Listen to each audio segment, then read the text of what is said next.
Shema Yisrael Adonai Eloheinu Adonai Echad. This is not advanced for anything. This is just the Aliya. You know, on Shabbat, they take out the Sefer Torah. So what I'm doing is I just go over the Aliya a little bit, so we have familiarity before we come Shabbat. That's all. We're holding right now by Fifth Aliya. Today is Thursday. Today was Thursday, Fifth Aliya. So it's talking about... מה?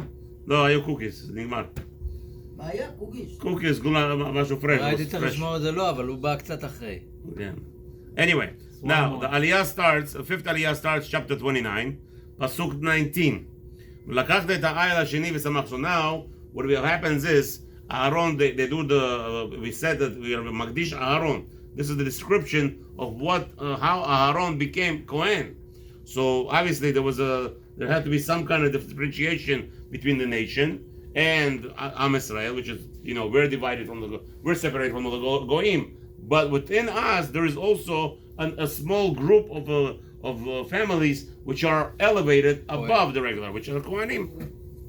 So you said that yesterday was starting the process of Aliyah Hamishit. Today in Aliyah Arvith. Today yesterday the fourth Aliyah was the process of starting how to sanctify the Kohen. Aaron became sanctified and he was separated from the Jews. So the fifth Aliyah continues, and this is one of the important elements. If you take a look, it's a discussion of some kind of separation. It tells us that after we do the shechita, then they take the blood of the ayil from the ram and they put it on the ear of the Kohen, right? And then they put it on the tip of the thumb, on the right hand, and then they put it on the tip of the toe, the big toe, right?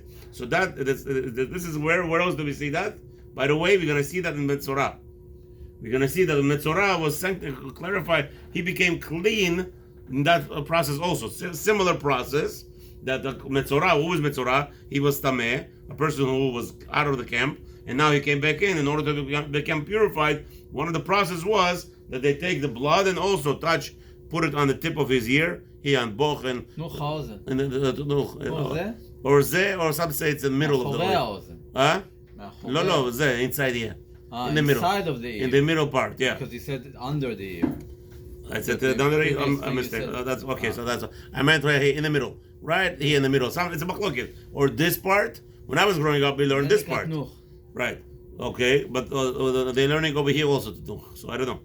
Somebody would say there. Some say there also. The dead skin. Right. Yeah. So anyway, but that's the point. The point is that there is similarity, that the Tameh had to come out from his Tumah with this process. And so too, now, Le'abdil, we're taking the Kohanim and sanctifying them in such a similar process. That's how Aliyah goes on.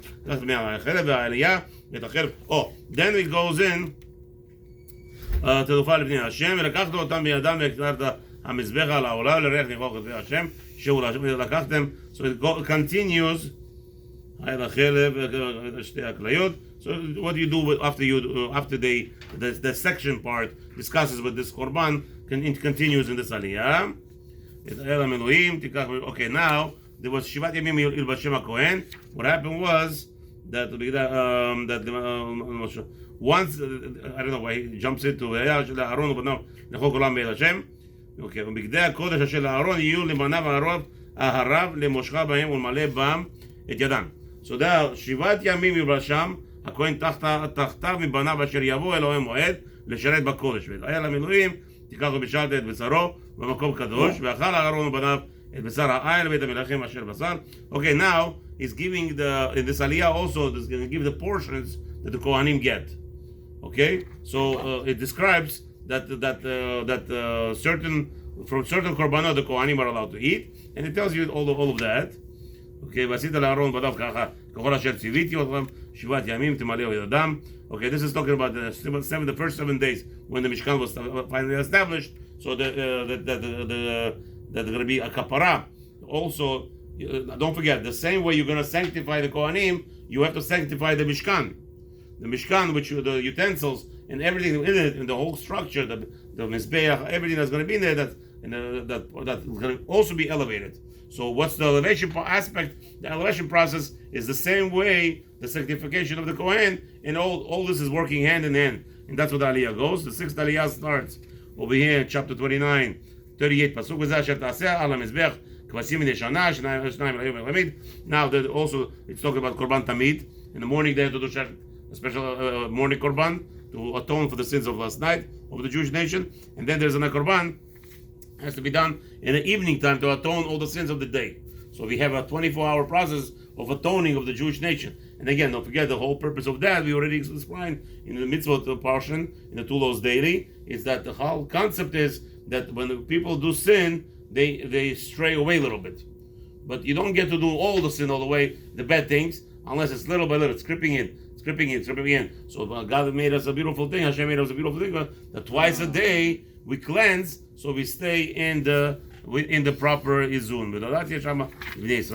Now the seventh Aliyah talks about the Ktoret, and this is what everybody loves, and everybody's talking about it during the sickness, the recent closures of everything. Right? Ktoret is protecting the Jewish people from any magifa, from any what's his name, pestilence, pandemics, anything like that sort. The Ktoret was brought, and now the Jewish people, specifically Moni Rabbanim, instructed people to be very careful. We say Ktoret three times a day.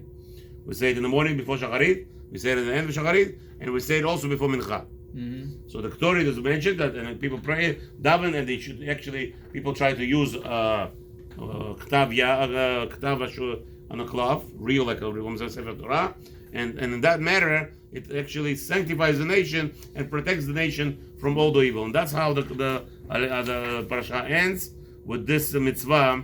Just a moment. This mitzvah, Somebody's calling me.